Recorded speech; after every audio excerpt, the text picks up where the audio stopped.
everyone. Good morning. My name is Elizabeth Jackson. I am proud to be the Executive Director of Bridge Over Troubled Waters. Welcome and thank you for coming here today. Welcome, Mayor Pippin from the Boston Yab, Chief Martinez, Mr. Durkin, Chief Dillon. We're excited to hear from you. Today is a very special day for everyone in the room, but particularly for our youth. And welcome to the Yab, who have been a driving force behind this work. Welcome to all the youth. Today is the start of a new chapter in our collective work to help each youth experiencing homelessness move towards stability and self-sufficient. And with that, I'm extremely grateful to introduce Mayor Marty Walsh, whose commitment and leadership to this process has made this vision become a reality. Welcome, Mayor.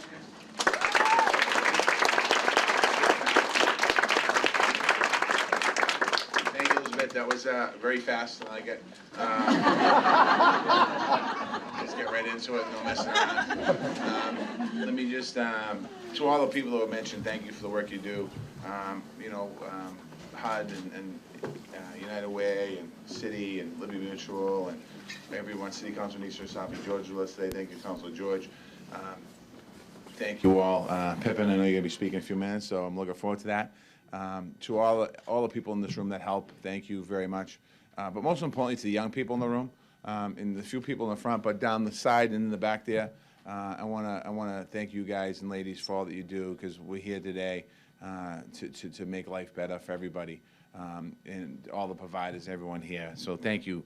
I want to thank you for sharing your stories and your inputs to get us to where we are today here in the city of Boston. Rising to the Challenge is a community plan, and it's a process through and through, and it's something that is really important for us, that we understand the issues of homelessness, youth homelessness, and how do we combat that youth homelessness, and how do we eliminate it and get rid of it, and that's what our goal is here. The plan was created by community members, represent over 110 different organizations, including folks from the education sector, the healthcare sector, landlords, foundations, and everyone else to kind of get that information. It's filled with bold, innovative ideas. I got a copy of the plan when I came up the stairs. The young man handed me one. I want to thank you for that. The plan shaped by many different voices, partners, advocates who are passionate about this work. Ending youth and young adult homelessness is a challenge that we're going to meet together. I just spent some time in LA. I spent a few days in LA. And I was talking, I saw the situation in LA. There's 55,000 homeless people on the streets of LA, of all different ages and sizes, if you will, demographics and backgrounds. And I thought about where we are in Boston, and I thought about a challenge that we took on a few years ago here in the city to end chronic homelessness in the city of Boston. And the way we did that is, for years, Boston has been doing that. Individual organizations have been doing that. And I want to stress, individual organizations have been doing that. And we decided at one point, we all got in a room and said, like, we can't do it as individual organizations anymore. We need to do it collectively together, and having the backing of the city and getting funding from the state governments. We can ask for more of that as well. Working with the providers that actually do the work. Listen to the people that are actually on the street, and talking to the people on the street about the challenges they face. And you know, we were able to do that. In 2016, we launched Boston's Way Home Fund. In 3 years, we've seen a 20% reduction in chronic homelessness on the streets of Boston. And that's a good thing, but we still see too many people on the streets of Boston.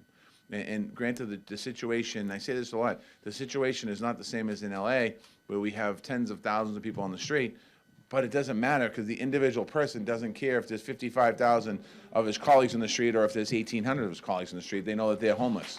So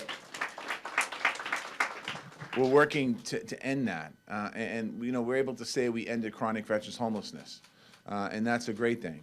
But the problem is we still have homeless veterans on the streets of Boston, and we're going to continue to work. Even though we've made a lot of progress in this, we still have more room to go. A lot of the partners that we have are in this room, so I want to thank you for all of your help.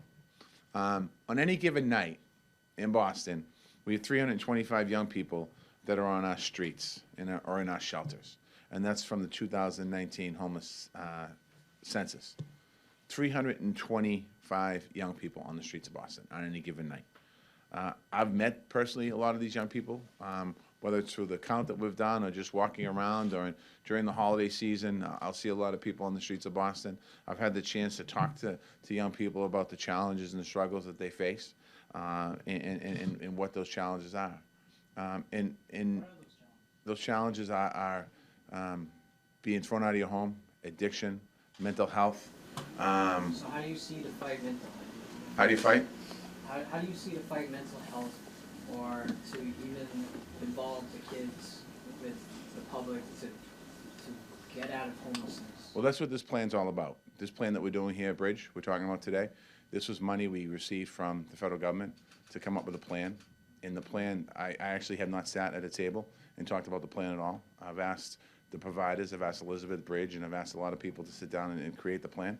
And basically, it's not about my idea, and it's not about government's idea. It's about people's idea.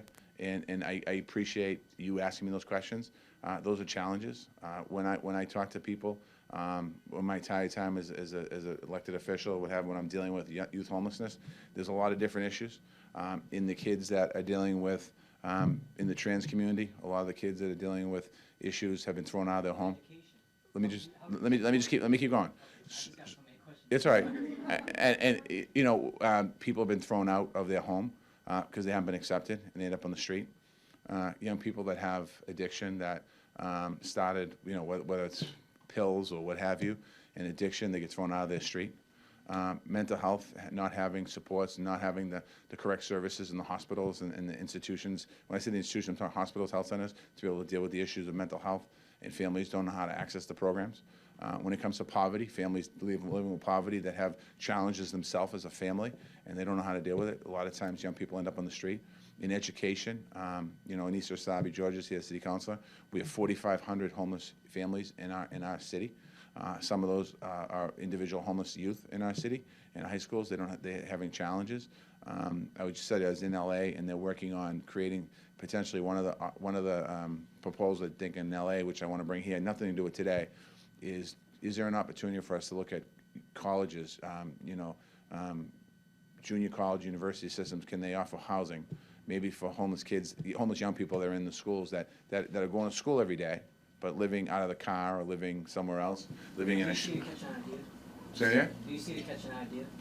What do you mean that? So like I'm thinking like, what if there was a way that that colleges would be involved to help homeless kids on the street be provided with a home, so they can also go next door to their schools, Yeah. and as well be situated with a home. Yeah, that's what I mean. That's what I meant. That's what they're looking at in LA, and it's an idea. I just heard this like. About LA, I mean, I've been Let them. where I went to school, I can't even. But let me. That's what I'm saying to you. I just heard about it in LA, and we're thinking about. This was 2 days ago. I heard about it. It's an opportunity to bring it here. So I think that we share best practices. And I think it's important to have your voice heard and other people's voices heard, because you understand something completely different than I understand things. I might have an idea on how to fix something or how to work together to get it, but if we don't have the idea from you and other people, then we're going to create a system that's not going to work. And I think we've had history of systems that we've put in place that haven't worked because we haven't had voices of homeless youth at the table. That's all I'm saying. We can't have homeless youth. We're going to talk. Me and you will talk after. Don't go anywhere, all right? Let me finish these remarks, because this is a whole different thing. But I appreciate it. Well, one of the challenges, too, this young man pointed out, is that we have young people raising children that are on our streets, young people on our streets. And Bridge is a great example of creating housing, trying to create housing and scale that if we can for mothers. And I was at a ribbon cutting about 7 months ago of a house in the neighborhood I grew up in. And they bought a house with the help of Liberty Mutual and some other folks, and we're able to create a house for mothers, single mothers that have kids that are homeless, and how do we make sure they have supports around them? And not only in that particular case are you helping the young person get back on their feet, you're also making sure that young baby with them is having a strong foundation to move forward. The reasons why young people are experiencing homelessness are unique, and we need to better understand every single situation. If we want to combat the issue, we have to make sure we understand what people are facing out there and what the struggles are. You know, there's also in the communities of color, Black and Latino or LGBTQ are especially vulnerable populations for homelessness. And those are populations that, again, we have to make sure and understand what's happening in the street if we want to address it. It certainly breaks my heart personally when I see, and I know it breaks a lot of people in this room's heart when I see that. And it's even more so as mayor of the city because, you know, I wasn't always the mayor. And now as the mayor of the city of Boston, I feel I have a responsibility, even more of a responsibility to do more about the issue, to eliminate the issue. So I feel it's my job. Even though you're not my kid, I feel like you're my kid, and I have to make sure that I protect and help all the other people, young people in the city of Boston, so that when I'm done as this job, that we can say we left it better than we found it. And that's what we want to do. We can't do that. We can't do all the things we want to do. We talk about being the best city in the world, and I feel we are the best city in the world, except it's not the best city in the world for everyone else that lives in the city. And until we have to make sure we continue to fight to end youth and young adult homelessness in the city of Boston and take what we've talked about. The plan outlines, and there's a plan that we're talking about today, outlines the steps that we need to tackle this issue head on.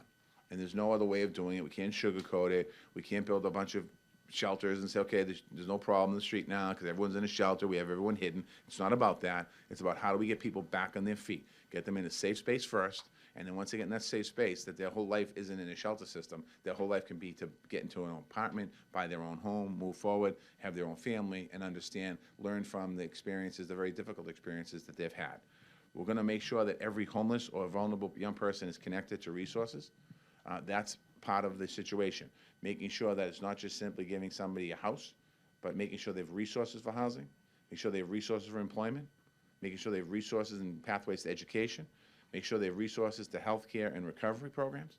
Those are the people that are struggling with addiction or mental health, making sure that it's not just simply having a place to live, but you have to have the wraparound services to make sure that you can help people move out there. Today, we're taking a big step in this action. We're awarding nearly $5 million in HUD grant funding to 157 new housing opportunities with our partners who are here with us in this room. We get that housing. Huh? I would like that right All right. away. I think you just made yourself to the top of the list, so just keep saying. All right. This housing is going to have both short and long-term housing needs, including a whole bunch of rapid rehousing, transitional and supportive housing. So it's a system. It's a system, getting you into the system of housing. Not a system like we think of the mental health system, a system of housing that we work you through the system so you can get your first step in, get to the next step, and eventually, as I said earlier, get on your feet and be able to do your own thing. Our plan tells us that we must create 285 units over the next 3 years to house our young people. What does that mean? That means finding buildings and finding housing that our young people can live in. It's something that we have to do. It's something that we're going to continue to do. This funding also will help us reach over 50% of our goal. So when you think about the need and the $5 million, that's a fraction, or a little more than a fraction of the need. The need is greater, but we're going to continue just to build the system out. I want to thank all the housing partners in the room who made this a reality, because without the housing partners, this doesn't happen today. So thank you for helping us. We also know that our work goes beyond housing. We need to establish permanent connections to education, which is key. A lot of young people dropped out of school. A lot of people don't have skills to get a job and don't have the ability to be able to get a job. So we need to help education with employment, with health care, and mentorship. We're adding new funding tools to our proposal. We just increased the room occupancy tax here in the city of Boston, and we're putting it towards youth homeless services, some of that money. So the people that come in from out of town, that go to our hotels in Boston, we're raising the fee on the tax for that. So the people that come here for conventions and stuff, we're going to take some of that money from the additional money we're making and putting it right to this resource to make sure that, so we see a direct correlation between the growth of the city of Boston and the prosperity of the city of Boston, and taking that money that we're growing on and putting it into this.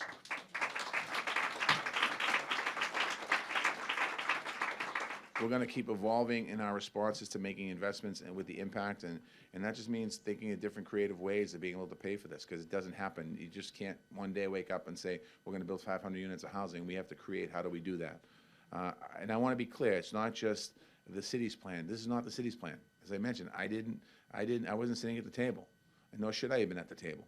I'm at the table because there's smarter people than me that are working in this space, and there's young people experiencing homelessness that know certainly a lot more than most of us in this room do, that came up with this plan and created this plan. So I want to thank all of you for doing that. It's really important. But the success of this plan relies on the collaboration of this plan. And that's where the city comes into play. If we don't continue to lead and push, then this plan is going to just be another plan that's going to be put on the shelf somewhere down the road, and we're going to say, oh, 2019, we put this great plan together, and nothing ever happened of it. I also want to thank and include the corporations, the foundations, the community partners at all levels of government, because you all have a role, and we all have a role to play in ending youth and young adult homelessness. I want to give a couple shout-outs to Liz Malia. She's a state representative, a partner at the State House. She sponsored a bill that would help our young people transition out of juvenile detention, recovery, or foster care. I want to thank her for doing that, because Liz has worked in this space for a long time. This is a great example of how we can connect our young people to social and emotional support they need and deserve. There's many people, older people in this room, that didn't have any place to go when they transitioned out of foster care. They were given their bag, and they were just, that was it. There was no place to go. They come out of a juvenile detention center, and there's no place to go. That's it. They have no home to go to. They have no place to go. They know what to do. And what happens when in a situation like that? We all know this story. So we're going to continue to do that. We must continue to find our ways to wrap our arms around young people at risk as a community. Looking out for our youth and our young people is a responsibility we share as a city, and with heart and compassion. To the young people in this room that were part of making this plan, I need you to go out and share to other young people in the city to let them know that we're working on this plan. How do we start fundraising? We'll talk about that in a few minutes, okay? Me and you, we're going to talk. Yeah, we have there's a lot of funders in this room right now that are going to fund. We don't have to fundraise. So, I'm gonna get them, trust me. My GoFundMe is at 0. If you can help Yeah, so we have to just continue to reach out. You have to share the story. Share the story. It's about working together, too. It's about working together. It's about, criticism is important, but now it's about time for us to take action. It's time for us to move forward and stop pointing fingers at each other. Well, it's his responsibility, her responsibility, that responsibility, this responsibility. That's what this is all about. I want to continue to make sure we want to move forward. Lastly, as we head into these winter months, if you see somebody out in the street that's in distress, we want you to call 911.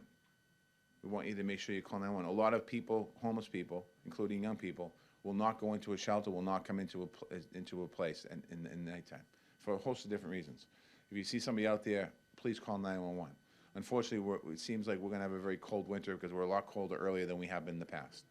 So we've already had our vans out there with Pine Street and other organizations doing our thing, even more so than the past. So we're going to continue to work on that. I want to thank everyone in this room.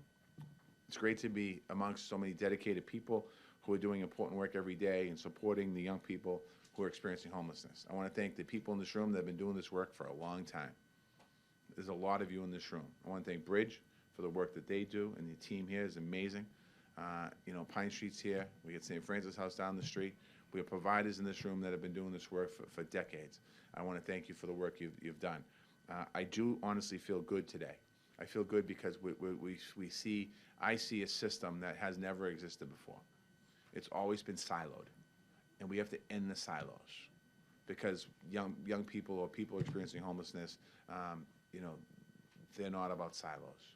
We need to continue to move forward. So thank you very much. I look forward to all the work ahead, and I'm going to come off, and we'll grab me in a few minutes. All right? I'm not going anywhere.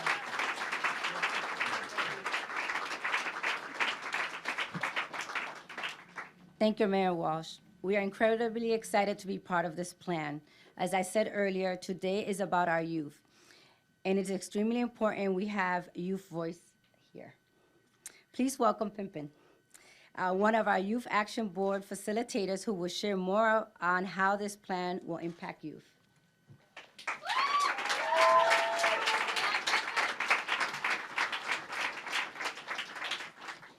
Awesome. Thank you very much. I know it's it's really crowded in here. I'm really glad to see so many people that were can't even keep it all in this room.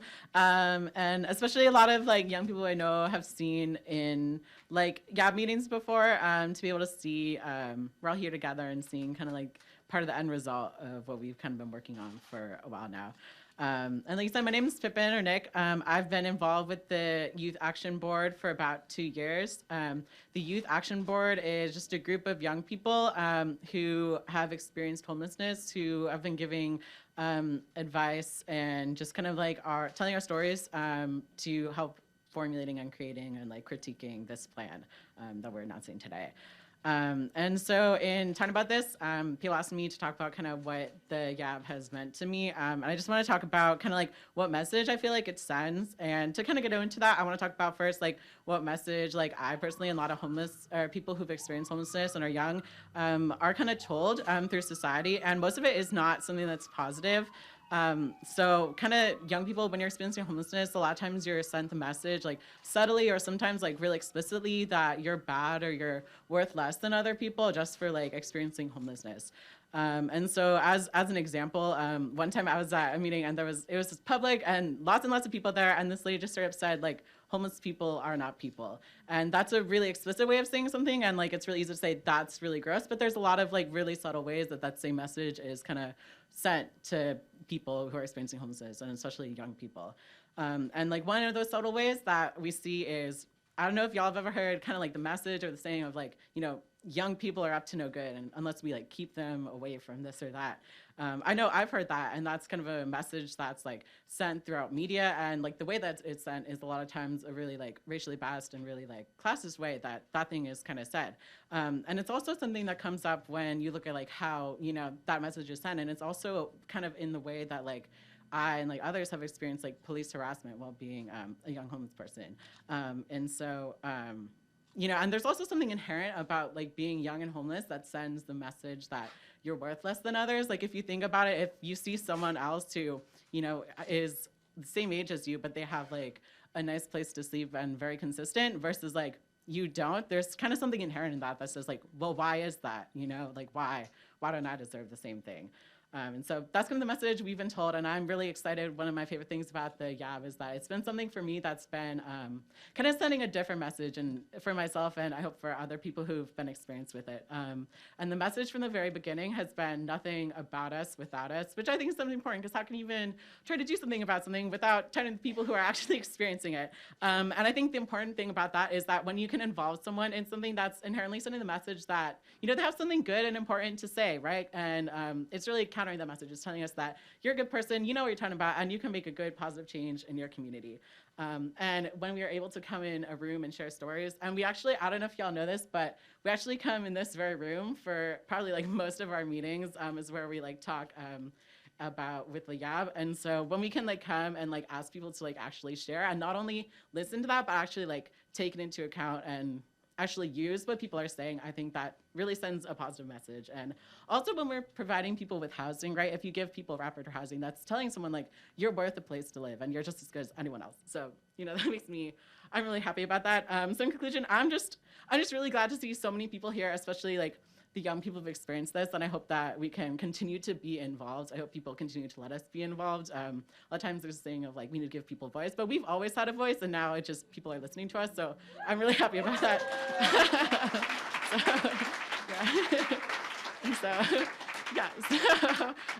So just thanks y'all for having us here, and I really look forward to seeing how this plan works out. Yeah, thanks.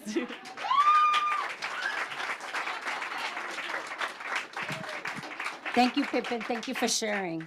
Now I would like to introduce Marty Martinez, Chief of Health and Human Services, to share more about the plan. Welcome, Chief Martinez.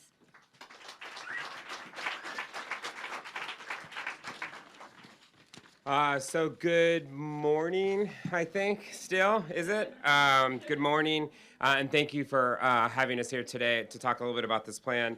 Again, I just want to thank Pippin for your remarks. I think it's important to note, when you collaborate and you partner and you raise voices, it's not easy. It can be challenging, and hopefully you learn something. And I think we have learned something together, and I think the Youth Action Board has played an instrumental role in creating this plan. So let's hear it again for Pippin and the entire Youth Action Board.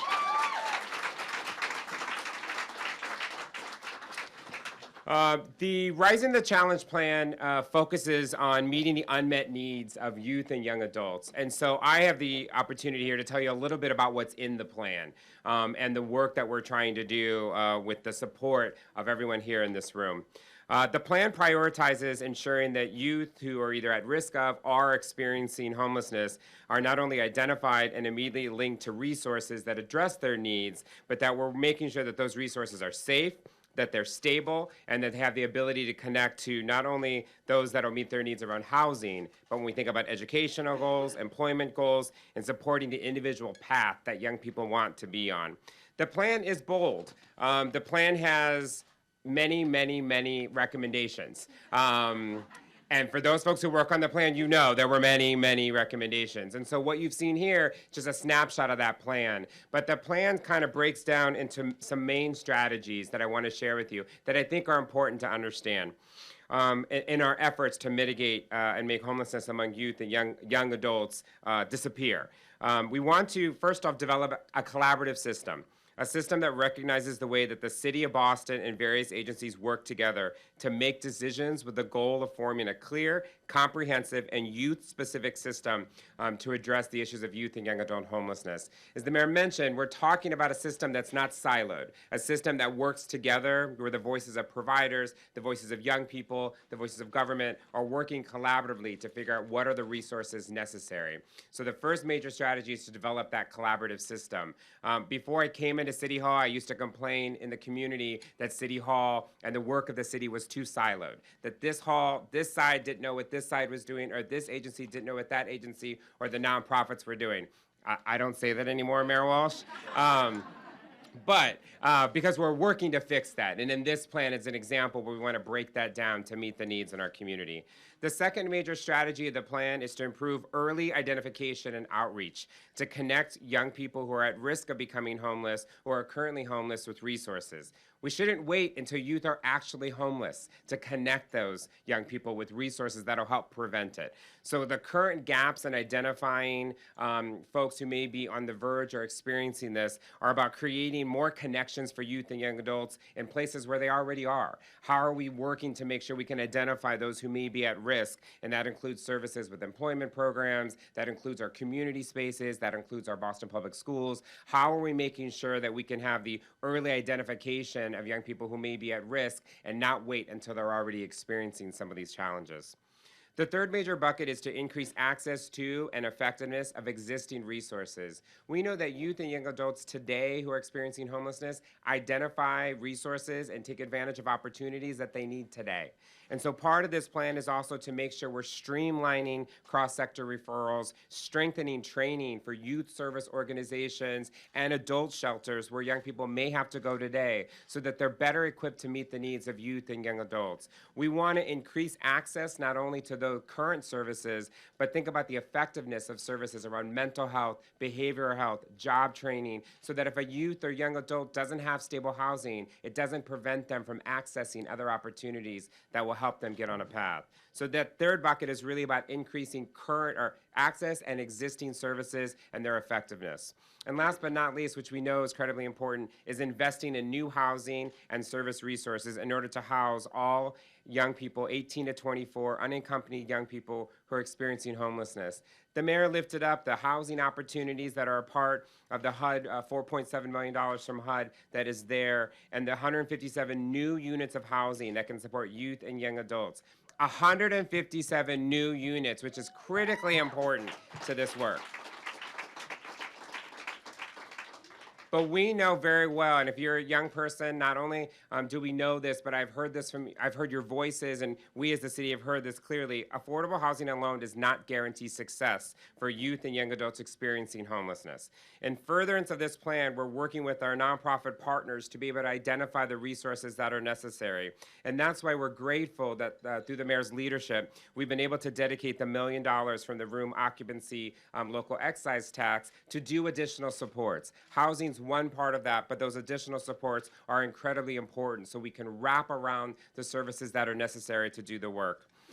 Lastly, let me just say this. The plan is a plan that's a living document. And we have a plan that's brought in multiple voices, that's been an opportunity to lift up the voices of those with lived experience and those that are doing the work. I want to be clear, we're celebrating, but we should remember that it's been hard work to get to this plan. It's been a lot of work to hear voices and a struggle to understand what we need. But now we're ready with the plan to go out and implement, but also to understand that needs may change, issues may come up, and the context of what people are experiencing may look different in the future than it looks today. So this plan is a starting point that we're working towards and that we're building on, and we couldn't do this without the support of all of you, the Youth Action Board, Mayor Walsh, our funders that you're going to hear from today, Chief Sheila Dillon and the D&D team, as well as the Health and Human Services team and the Health Commission. We have to work collaboratively to make sure that we take this plan, we implement it, and we edit it and update it where it needs to be. Thank you for your support, and let's all work on this together.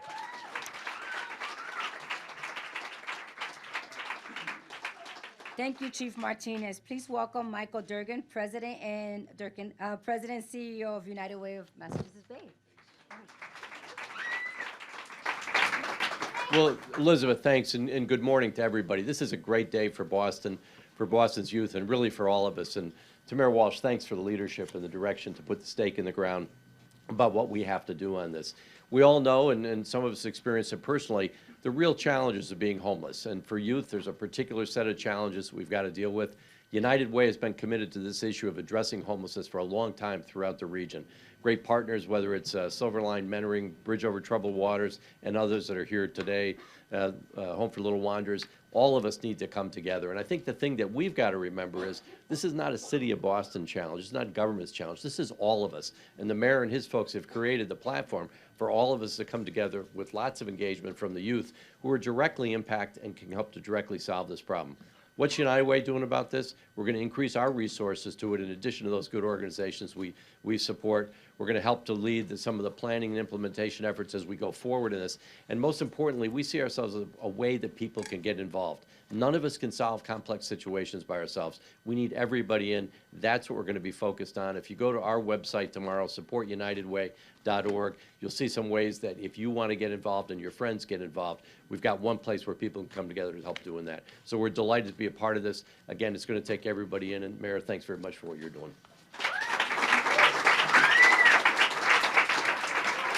Thank you, Mike. Please welcome an incredible partner to this plan and someone who always puts you first. Melissa McDonnell, President of the Liberty Mutual Foundation. Welcome, Melissa. Hi, everyone. What a day. Mayor Walsh, Chief Martinez, Chief Dillon, Michael, Pippin, Counselor, other partners and friends. On behalf of just all of my colleagues at Liberty Mutual, I want to thank you for caring deeply about this issue of youth and young adult homelessness and the young people that it impacts. Mayor Walsh, thank you for being a champion for all who face homelessness, especially our youth, who are so often hidden in plain sight, but not hidden from you and not hidden from us. Liberty Mutual has long supported youth and young adult homelessness with so many awesome partners who are in this room right now, including our hosts and our dear friends at Bridge. As we know, with every day a young person is on the streets, the associated trauma of hunger and insecurity is devastating, and it's profound. Our goal at Liberty is to help young people facing homelessness find stability and some security. We know they're full of potential, passion, and purpose. They are strong and resilient, but those nights of homelessness chip away at self-esteem, hopes, dreams, and sometimes futures. Their focus on the streets has to be survival. Not school, not skill building, and not about fulfilling their dreams. We know more philanthropic support is needed for our young people who are unaccompanied and alone, which is why over the past 5 years, Liberty and our employees have committed nearly $7 million to this issue. And we are excited to say we'll be announcing even more.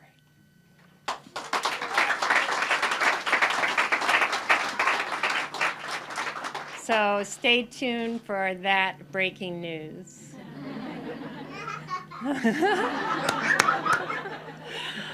Thank you. The Rising to the Challenge plan and action steps came from hard-won consensus among organizational leaders, individual young people with lived experience, providers, and advocates who care deeply. We were very proud to be at that table.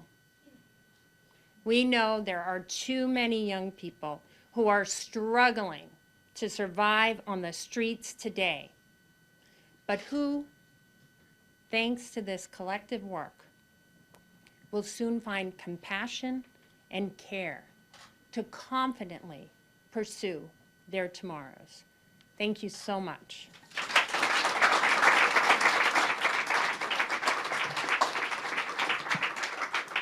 Thank you, Melissa. And to bring us all together to mark this great event, please welcome Chief of Housing Sheila Dillon and HUD Regional Director Dave Teeley.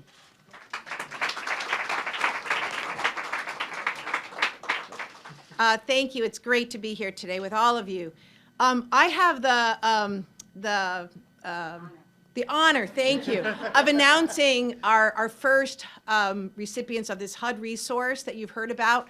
The city applied with many of you for an award for funding so we could start this important work, and HUD gave us just shy of $5 million. That was several months ago, and since that time we have worked with the YAB, D&D, HHS, DCF, and really looked at how best to spend this housing money and listened to a lot of voices. And we're starting to do things that we haven't typically done in the housing field. So today I'd like to announce the awardees of this first set of money. And as the mayor mentioned, we're going to house 157 young adults with this resource. So first and foremost,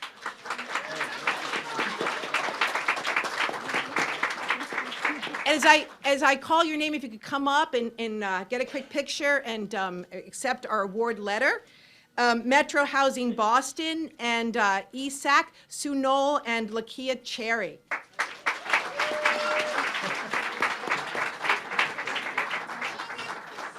These, Sure. Oh, here, just take a picture. Oh, yes, I want the mayor. I don't know what picture. Yeah, that's good. Great, thanks. Thank you. Thank you. These important organizations are going to provide 16 units of long-term rental assistance with wraparound services. Thank you. Second, I want to invite up the Home for Little Wanderers, Brian Condren, Vice President of External Affairs.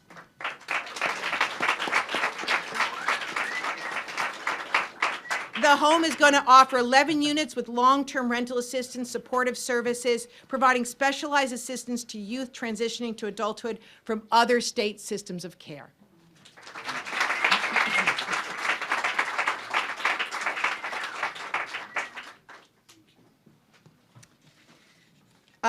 JRI, Justice Resource Institute, if Sue Buncour could come up. Great.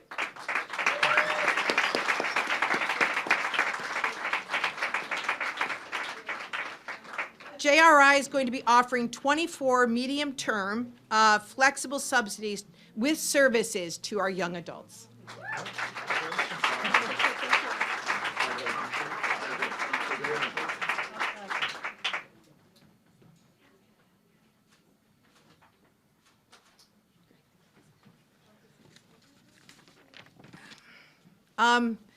Where would we be without Bridge, right? Bridge over troubled waters.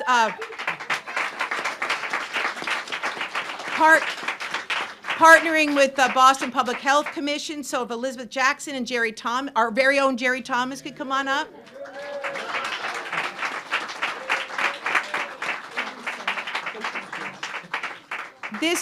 This dynamic duo is going to provide 86 medium-term flexible subsidies with robust services.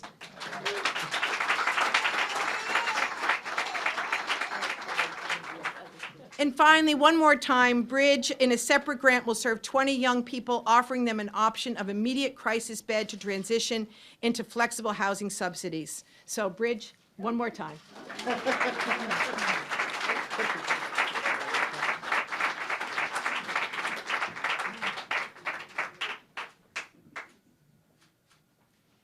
Before I get off, I just wanted to recognize some of the staff that have been working on this too from the respective agencies. Laura Schiffer and Bob Shemako is here from HUD. Thank you so much. And I would be amiss if we didn't call out Courtney Trudell and Lila Bernstein from the Department of Neighborhood Development. It has been certainly a collaborative effort, but we have really benefited from their leadership. Thank you. Thank you.